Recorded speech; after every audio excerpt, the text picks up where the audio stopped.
Hello friends, welcome to our channel Wiprotech digital. और आज हम डिस्कस करेंगे जो हमारी नेक्स्ट कमांड है, रोटेट कमांड के बारे में। ठीक है, और स्केल के बारे में पढ़ेंगे, हैचिंग कमांड के बारे में पढ़ेंगे और स्टचिंग के बारे में पढ़ेंगे कि इनका क्या यूज़ है और कैसे हम इनको ऑपरेट करते हैं। तो आइए अब हम बात करते हैं रोटेशन की, जो रोटेट कमांड है।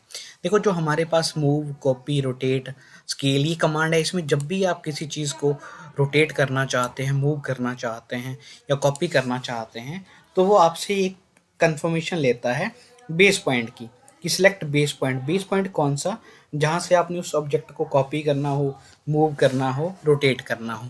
वैसे ही यहाँ पे रोटेशन में क्या होता है कि जिस पॉइंट से आप ऑब्जेक्ट को रोटेट करते हो, ठीक है, वो पॉइंट फिक्स हो जाता है। जैसे मान लो मैंने क्या किया, इस ऑब्जेक्ट के दो सब ऑब्जेक्ट बना लिए मैंने सेम पोजीशन पे। देखो, ऑर्थो ऑन करके एक मैंने लाइन ले ली इनके बीच में, ताकि मुझे कंफर्मेशन हो।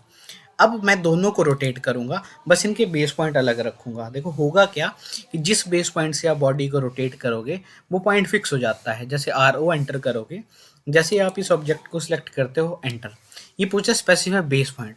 अब मैं इसको सेंटर से रोटेट करता हूँ, तो अगर मैं इसको सेंटर से रोटेट करूँगा तो होगा क्या, जो सेंटर, जैसे मैंने 15 डिग्री पर रोटेट कर दिया, तो हुआ क्या, जो सेंटर वाला जो पार्ट है वो फिक्स हो जाएगा। देखो, और पूरी बॉडी इसने 15 डिग्री पे रोटेट कर दी।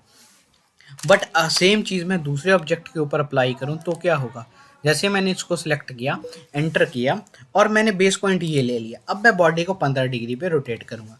अगर आप देखोगे तो इस पॉइंट में क्या हुआ कि जिस पॉइंट से मैंने रोटेट किया, देखो ये पॉइंट फिक्स है क्योंकि मैंने यहाँ पे लाइन ले रखी है, इस पॉइंट में कोई मूवमेंट नहीं हुई, बट पूरी बॉडी जो है यहाँ से यहाँ 15 डिग्री, यहाँ से यहाँ 15, यहाँ से यहाँ 15, यहाँ से यहाँ 15 डिग्री पे सारी बॉडी रोटेट करेगी।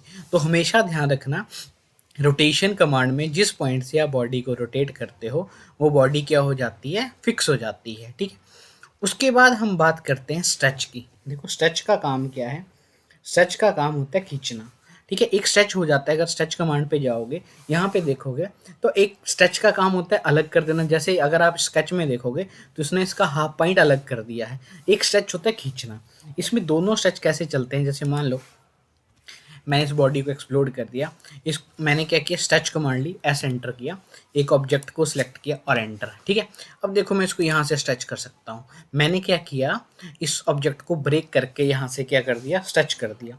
दूसरी स्ट्रेचिंग क्या होती है, जैसे मान लो मैंने इस ऑब्जेक्ट को सिलेक्ट किया और एस एंटर किया। अब देखो, अगर मैं इसके इस पॉइंट से स्ट्रेच करता हूँ तो होगा क्या, ऑर्थो ऑफ कर दोगे तो इस तरह से स्ट्रेचिंग होगी। देखो, अब इसके जो पॉइंट्स हैं वो एक्सप्लोडेड हैं तो हैं, बट ये पॉइंट वहाँ पे मीट कर रखे हैं, तो ये क्या कर रहा है, खींच रहा है उस चीज़ को। ठीक है, अगर मैं तीनों को स्ट्रेच करूँगा यहाँ से, तो जैसे ही आप ऐसे एंटर करोगे, इसके ऊपर स्ट्रेचिंग का काम करोगे, देखो ये इस तरह से स्ट्रेच करेगा। ठीक है, ये स्ट्रेच कमांड आप डायरेक्टली भी लगा सकते हो या बिना उसके भी, अगर आप देखते हो किसी कमांड के ऊपर, जैसे मान लो एक सिंगल लाइन अगर आप ले रहे हो, अगर आप इसको भी स्ट्रेच करना चाहते हो तो इसमें जैसे ही पॉइंट पे क्लिक करते हो तो इस पॉइंट से इसको स्ट्रेच कर सकते हो। ठीक है, तो आपके पास दोनों ऑप्शन है, जैसे आप यूज़ करना चाहते हो कर सकते हो। ठीक है, उसके बाद नेक्स्ट ऑप्शन हमारे पास आता है यहाँ पे हैचिंग का। हैचिंग का काम क्या होता है, सेक्शनिंग का। अब हैचिंग में मल्टीपल टाइप के हम ऑब्जेक्ट हैं हमारे पास, सॉरी पैटर्न्स हैं जो हम हैचिंग में यूज़ करते हैं। हैचिंग के लिए कमांड यूज़ की जाती है एच एंटर। एच एंटर करोगे तो यहाँ पे हमारे पास 3 ऑप्शन आते हैं। ठीक है, अब हैचिंग में सॉलिड आता है, ग्रेडियंट आता है और पैटर्न आता है। सॉलिड में हम कोई भी कलर दे सकते हैं, बट हमेशा याद रखना एट ए टाइम आप एक ही चीज़ कर पाओगे, या तो कलर दे पाओगे या तो पैटर्न कर पाओगे। ठीक है, मतलब या तो सॉलिड कर पाओगे, या तो ग्रेडियंट कर पाओगे, या तो पैटर्न कर पाओगे। जैसे मैं सॉलिड पे क्लिक करता हूँ, देखो यहाँ पे मेरे पास सॉलिड का ऑप्शन आ रहा है, यहाँ पे मेरे पास कलर चलते हैं। जो कलर मुझे लेना है मैं यहाँ से चूज़ कर सकता हूँ, जो मेरे पास कलर है। ठीक है, जैसे ये मुझे कलर बता रहा है तो मैं यहाँ से चूज़ कर सकता हूँ मुझे कौन सा कलर लेना है। जो भी कलर लेना है वो मैंने सेलेक्ट कर दिया। जैसे मुझे ये लेना है, मुझे ये लेना है, मुझे ये लेना है, सेलेक्ट कर दिया। अब नेक्स्ट पे भी जाऊँगा तो सेम ही कलर आएगा। ठीक है, अब नेक्स्ट पे मुझे पैटर्न लेना है, अगर मैं यहीं से पैटर्न लेता हूँ तो इसी कलर में पैटर्न आ जाएगा। देखो, इसी कलर में पैटर्न चल पड़ेगा, पर अब पूरी बॉडी सॉलिड नहीं आएगी, अब वो सिर्फ आपके पास क्या शो करेगा, पैटर्न शो करेगा। ठीक है, अब जैसे अगर मैं बात करूँ यहाँ से, अब पैटर्न का देखो स्केल जो मेरे पास 1 दिखा रहा है, मैंने 4 कर दिया तो देखो पैटर्न बड़ा हो गया आपके पास। साइज इसका इंक्रीज कर सकते हो, 10 गुना करोगे तो स्केल 10 गुना हो जाएगा, ठीक है। अब एंगल दिखा रहा है, अब स्केल इस पे है, ये जो लाइनें हैं स्ट्रेट है, 45 डिग्री पे रख दोगे तो ये ऐसे बन जाएगी एंगल पे। ये ट्रांसपेरेंसी है, आप यहाँ से इसको ट्रांसपेरेंट भी कर सकते हो, ठीक है। जैसे ही आपको चाहिए वैसे आप इसको कर सकते हो। अब और पैटर्न्स हैं, देखिए ये पैटर्न्स आप ले सकते हो, मल्टीपल पैटर्न है जो आपको लेने हैं, ठीक है। अब ये दिख नहीं रहा है क्योंकि इसमें स्केल बहुत बड़ा कर दिया है, ठीक है। अगर मैं स्केल बंद कर दूं तो भी कोई फ़र्क नहीं हो रहा है, मैं स्केल कर देता हूँ 0.1, देखो अभी भी नहीं दिख रहा है।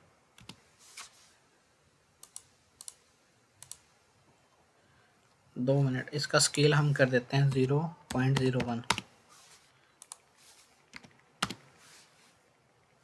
देखो यहाँ पे मैंने जैसे इसका स्केल बंद कर दिया, मेरे पास ये शो कर रहा है, यहाँ पे देखो शो कर रहा है, जो मेरा पैटर्न है वो मैं यहाँ पे शो कर सकता हूँ, जो मेरे पास यहाँ पे दिखाई दे रहा है, ठीक है। इस तरह से हम कर सकते हैं जो हमारे पैटर्न्स बनते हैं। अभी ये बन रहा है, अब ग्रेडियंट में जाओगे तो ग्रेडियंट में 2 कलर की कॉम्बिनेशन दिखेगी।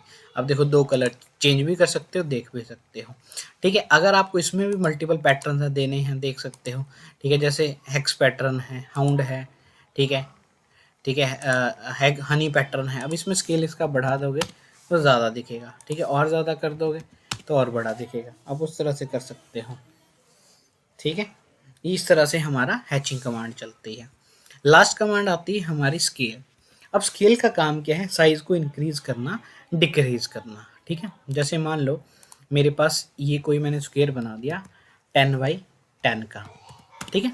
अब देखो जो भी आप वैल्यू लेते हो, जो भी आप ऑब्जेक्ट लेते हो, वो सिंगल स्केल को रिप्रेजेंट करता है, ठीक है। अगर मैं इसका दुगना कर दूंगा तो 20 हो जाएगा, हाफ कर दूंगा तो कितना हो जाएगा, 5 हो जाएगा, ठीक है। अब ये मैंने स्क्वायर ले रखा है, तो अगर आप इसका स्केल करोगे तो स्केल दोनों साइज इक्वल आएगा, दोनों साइड से वो चेंजेस करेगा, इक्वल बना देगा। बट अगर हम इसको रेक्टेंगुलर शेप में लेंगे तो उसमें क्या होगा, जब स्केल करोगे तो उसकी लेंथ अलग होगी, विड्थ अलग होगी, तो उसके अकॉर्डिंग वो उसका स्केल करता है, ठीक है। अब स्केल के लिए कमांड क्या यूज़ की जाती है, SC एंटर। जैसे ही आप SC एंटर करोगे, ऑब्जेक्ट को सिलेक्ट करोगे, एंटर करोगे, अब जिस पॉइंट से आप स्केल करते हो वो पॉइंट फिक्स हो जाता है। जैसे आप यहाँ से स्केल करोगे, डबल करोगे तो ये डबल हो जाएगा। अब मैं क्या चाहता हूँ, मुझे दोनों देखने हैं, अंदर वाला भी बाहर वाला भी। तो जैसे ही आप स्केल पे जाते हो, स्केल पे जाके जैसे सेंटर पे क्लिक करते हो, देखो यहाँ पे ऑप्शन आता है कॉपी का। अब कॉपी के लिए आप C एंटर कर दोगे तो होगा क्या, अब जो अंदर वाला ऑब्जेक्ट है वो भी कॉपी रहेगा और स्केल फैक्टर डबल कर दिया। देखो अगर आप इसको चेकआउट करना चाहते हो तो आप यहाँ से यहाँ चेकआउट कर सकते हो। देखो 10 mm दिखा रहा है और जिसका आपने स्केल किया है वो कितना दिखा रहा है आपके पास, देखो 20 mm दिखा रहा है। तो स्केल फैक्टर में होता क्या है कि वो आपको दोनों वैल्यूज़ को रिप्रेजेंट करेगा, यहाँ पे जो स्केल है कॉपी करके, ठीक है। तो वैसे आप स्केलिंग इसकी कर सकते हो, ठीक है। उसके बाद नेक्स्ट ऑप्शन हमारे पास, अब देखो अगर मान लो 11 का बनाना हो तो हमें स्केल निकालना पड़ता है। स्केल के लिए जैसे मैंने क्या बताया कि जितनी भी वैल्यू है वो सिंगल स्केल को रिप्रेजेंट करते हैं। जैसे अब देखो 10 mm है, वो किसको रिप्रेजेंट कर रहा है, ठीक है, एक स्केल को बता रहा है। अगर एक के लिए निकालना हो तो कितना हो जाएगा, 1/10। तो इसके लिए एक पॉइंट अगर बढ़ाना हो तो स्केल हमारे पास कितना हो जाएगा, 0.1, ठीक है। अब 10 तो है, ये 11 करना है तो 10 के लिए कितना स्केल बता रहा है, 1 बता रहा है, तो 11 के लिए कितना हो जाएगा, 1 + 0.1, तो कितना हो जाएगा 1.1। अगर यहाँ पे 20 होता, 20 अगर लेंथ होती तो 20 सिंगल से स्केल को रिप्रेजेंट करता है, तो अगर एक के लिए निकालना है तो 1/20 करना पड़ेगा, ठीक है। अगर 100 होता तो फिर तो भी आपको ऐसे निकालना पड़ता है, तो आपको इसकी स्केलिंग निकालनी पड़ती है, ठीक है। अगर आप इसका स्केल करते हो,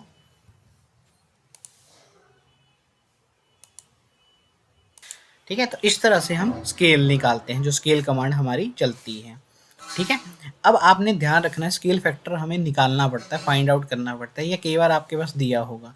तो इस तरह से अब जैसे मैंने 11 बनाना था तो मैंने इसका स्केल निकाल लिया, तो मैंने अब 11 बनाना था, स्केल किया, SC एंटर किया, ठीक है, C एंटर किया फॉर कॉपी, 1.1। अगर देखो आप इसको चेकआउट करोगे तो कितना स्केल रिप्रेजेंट कर रहा है, ये यहाँ से यहाँ 11 का स्केल आपके, 11 की लेंथ स्केल कर रिप्रेजेंट कर रहा है यहाँ पे, और स्केल हमने कितना लिया था, 1/1 का। इसमें भी क्या होता है, जिस पॉइंट से स्केल करते हो फिक्स हो जाता है। जैसे अब मैं इसका डबल करूँ, यहाँ से कर दूँ, C एंटर किया, ठीक है, डबल कर दिया तो होगा क्या, देखो इस तरह से ये क्या करेगा, स्केल जिस पॉइंट से आप स्केल करते हो वो पॉइंट फिक्स हो जाता है, इस साइड को स्केल कर देगा। ठीक है, होप सो आप लोगों को समझ आया होगा।